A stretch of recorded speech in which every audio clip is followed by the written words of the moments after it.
Para saudara dan saudari yang Tuhan cintai, selamat pagi dan selamat bertemu lagi dalam renungan harian dari Paroki Santo Petrus dan Paulus Argapura, edisi hari Kamis, tanggal 21 September 2023. Hari ini Gereja Semesta merayakan Pesta Santo Matius, Rasul dan Pengarang Injil. Mengawali hari yang baru ini, kita hendak mendengar dan merenungkan sabda Tuhan. Marilah sebelum kita mendengar dan merenungkan sabda Tuhan, kita berdoa. Dalam nama Bapa dan Putra dan Roh Kudus. Amin. Allah Bapa, sumber kebijaksanaan, demi kerahiman-Mu yang tak terselami, Engkau telah berkenan memilih Santo Matius, pemungut cukai, menjadi Rasul-Mu.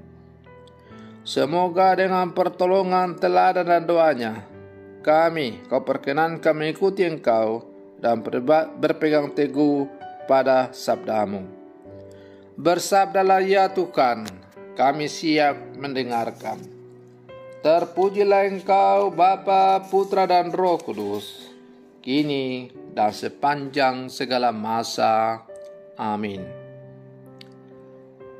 Para saudara dan saudari yang Tuhan cintai, sabda Tuhan yang hendak kita dengar dan kita renungkan untuk mengawali hari yang baru ini diambil dari Injil Matius pasal 9 ayat 9 sampai 13. Tuhan bersamamu. Inilah Injil suci menurut Matius. Pada suatu hari, Yesus melihat seorang yang bernama Matius duduk di rumah cukai. Yesus berkata kepadanya, "Ikutlah aku." Maka berdirilah Matius lalu mengikuti dia.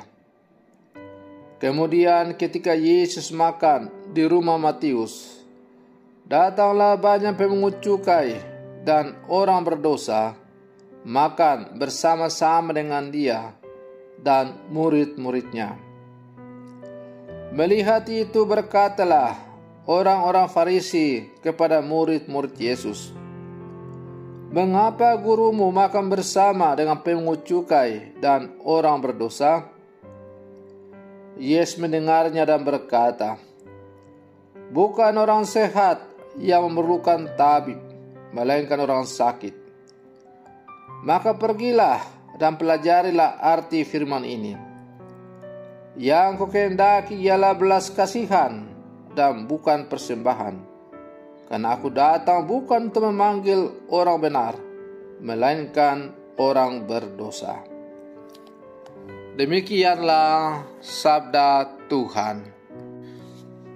Para saudara dan saudari yang Tuhan cintai, hari ini Gereja Semesta merayakan Pesta Santo Matius, Rasul dan Penulis Injil.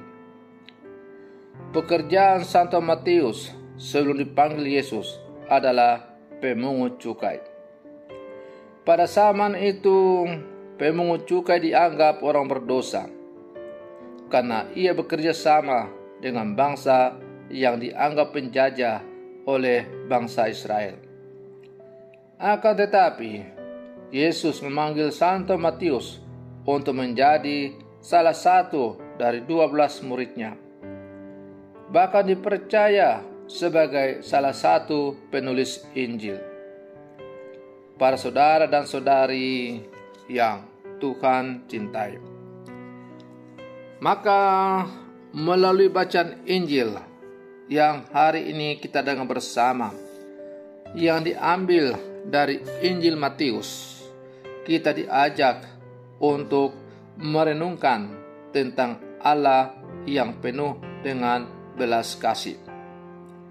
Yang kukehendaki ialah belas kasihan, dan bukan persembahan.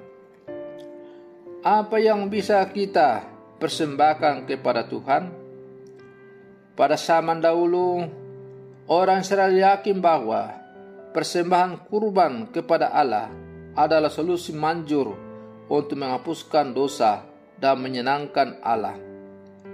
Tetapi Allah bukan Tuhan yang senang dan puas dengan upeti. Allah menghendaki relasi, menghendaki ungkapan kasih dari hati yang tulus. Untuk itulah Yesus menunjukkan teladan mendatangi, memanggil, dan makan bersama dengan orang berdosa. Para saudara dan saudari yang Tuhan cintai, ketika relasi dengan Allah hanya dipahami sejauh kita melakukan peraturan atau ketentuan dengan baik, lalu sangat mungkin yang tercipta adalah relasi dingin, hambar, dan kaku, atau relasi yang formalitas belaka.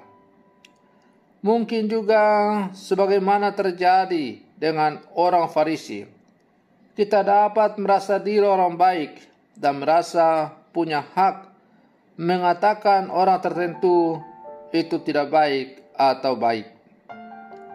Santo Paulus mengingatkan bahwa kita dipanggil untuk rendah hati, lemah lembut, dan sabar, dan menunjukkan kasih dalam hal saling membantu kepada semua orang, tanpa membeda-bedakan orang baik dan orang berdosa, pejabat atau rakyat jelata, kaya atau miskin, hitam atau putih, rambut lurus atau rambut keriting, dan seterusnya. Sama seperti Matius, sepungut cukai yang dipandang berdosa di mata orang banyak, justru dipakai Yesus untuk menjadi berkat bagi banyak orang.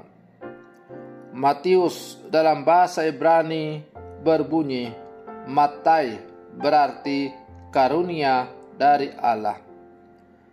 Maka merayakan pesta Santo Matius pengarang Injil pada hari ini, kita mengandung pesan bahwa kita bisa menjadi karunia belas kasih dari Allah bagi banyak orang melalui karya kita masing-masing. Para saudara dan saudari yang Tuhan cintai, maka sebagai murid-murid Yesus yang hidup sama sekarang, kita diajak untuk semakin menjadi alatnya, mewartakan, menyalurkan kasih karunia bagi setiap orang yang kita jumpai dalam seluruh kehidupan kita, tentu lewat tugas dan panggilan kita masing-masing.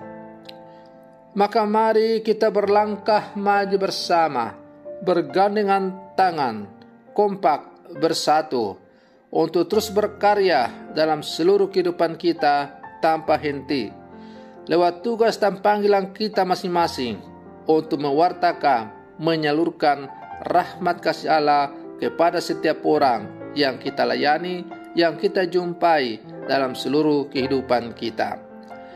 Para saudara dan saudari yang Tuhan cintai, semoga permenungan saya untuk mengawali hari yang baru ini semakin menghantar kita untuk menjadi murid-murid Yesus yang sejati. Selamat pagi, Tuhan Yesus memberkati.